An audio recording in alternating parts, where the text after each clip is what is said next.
Hi everyone, let's go over my bullish and bearish Elliott Wave scenarios on Bitcoin, starting with the first move to the downside over here, which counts best as an ABC zigzag in a 5-wave A, 3-wave B, and then a 5-wave ending diagonal in a wave C. The only problem here is that at the end of the diagonal in wave C, the volume has been increasing, and that's not really what you want to see usually in a diagonal, as in a diagonal most commonly the volume is moving down consistently before then eventually you get to break out of the diagonal. So the volume over here is not really following the pattern in this case. So alternatively, this is an impulse to the downside, and then a wave 1, 2, 3, 4, 5. That is your wave 1, followed by this over here being a wave 2, and then eventually you have a wave 3, 4, and then this is your wave 5 over here. Now, if we then look to the right side of this piece of price action, then what we're looking for is a bit of a range. So over here, you can see a WXY.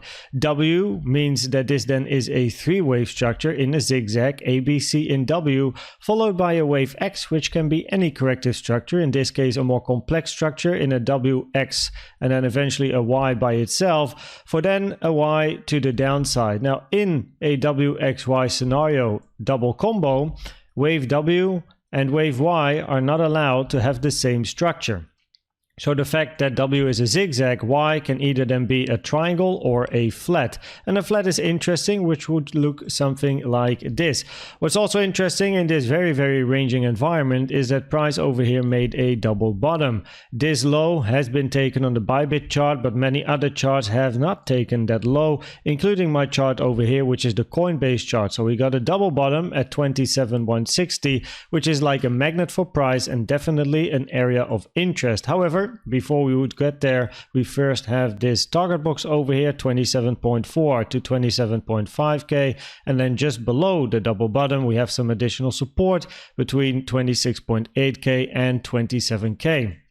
Now, if we then zoom in to that wave X structure and then a bigger 3-wave move, WXY, then inside wave X, also looking for this WXY over here. Main reason, I'm looking for this low over here to be the low of a wave B and not really the low of a wave C at the moment, is because of the length in price. So over here you can see that in a more bullish scenario, you want this to be the low over here and this to be your wave A, B, looking for a move to the upside in wave C, or 1, 2, 3, 4, 5 for an impulse. But it means this is the end of your corrective structure here, which means you're ending with a zigzag in then a wave A, a wave B, and a wave C. However, if this is your wave C, the most common target for wave C is between the 1 and the 1.236, taken from the high to the low to the high over here. As you can see, this most common target area has not been hit, and a 0.618 is a rare target for a wave C. So therefore, the probabilities increase that this move down over here is not a wave C, but then a wave B and a potential A, B, C, expanding flat, finishing wave Y being an expanding flat. So W zigzag, X flat, Y flat as well. Most common target area for wave C in a flat is inside this white box. After then we started ranging and going horizontal, right? So that is something important. This low over here is the low of interest, basically, that decides the probabilities for this to be more corrective or looking for new highs and continuation 29.2k, because the resistance above price really is the 29.1 to 29.4k area.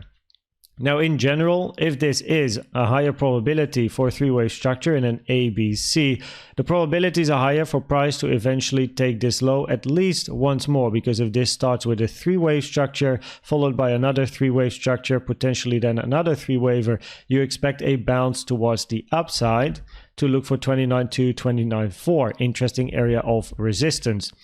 If we see this as an impulsive structure followed by a corrective structure and looking for another impulse to the downside, it can either be an ABC for then a move up, or you get a wave 3. But it's quite easy to determine, it's about, Elliott Wave is about the direction of price. So if the probabilities are higher to take the double bottom, then it's up to us to observe the reaction over here to then get to the probabilities of continuation in a wave 3. So if price is going to do something like this, more and more parabolic, volume increasing by a lot, right? Yeah, okay, we could be looking for lower prices in the wave 3, but if price moves to the downside, finds support, starts ranging, maybe some bullish CVD divergences, then it becomes interesting to look for that high, which at the moment has a higher probability. So probabilities are higher locally to first take the double bottom before then eventually taking that high.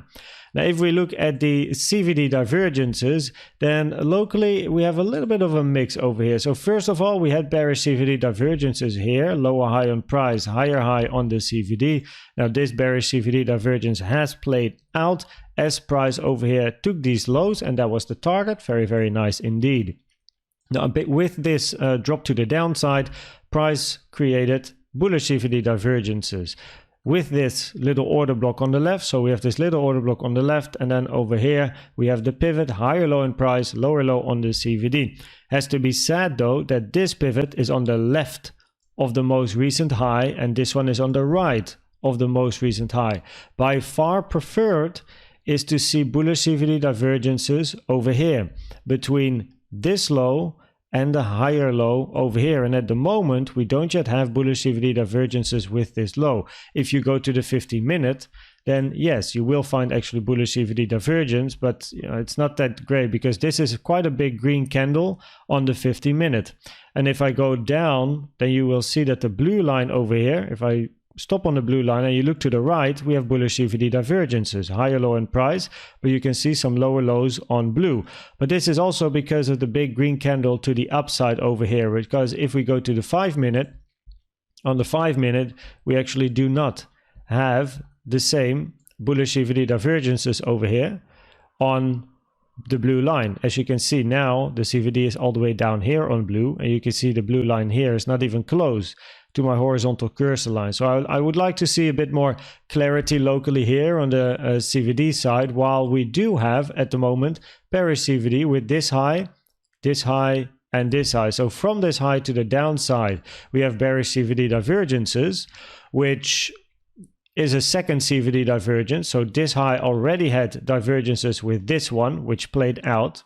Coming back up now, creating more bearish CVD divergences, that increases or lowers the probabilities, because this is now a second CVD with this pivot. So CVD number 1, CVD number 2 with this pivot over here has a lower probability of playing out. However, more locally, so if we remove this lower probability one, more locally we have this high over here and a lower high on price, but higher high on the CVD on yellow.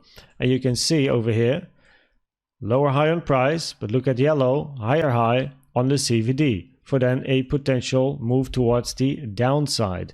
So it's interesting. We then have the bullish CVD divergences and the bearish CVD divergences countering one another.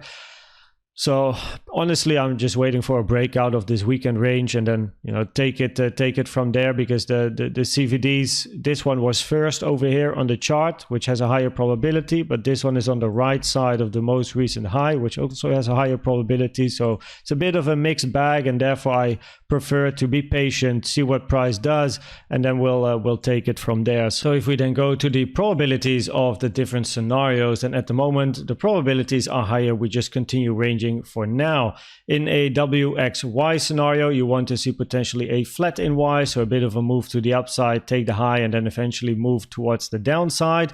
While of course in the bullish scenario, you're looking for this to be an A, B, and then continuation in a wave C. So first of all, if price moves to the upside, the reaction here is very important.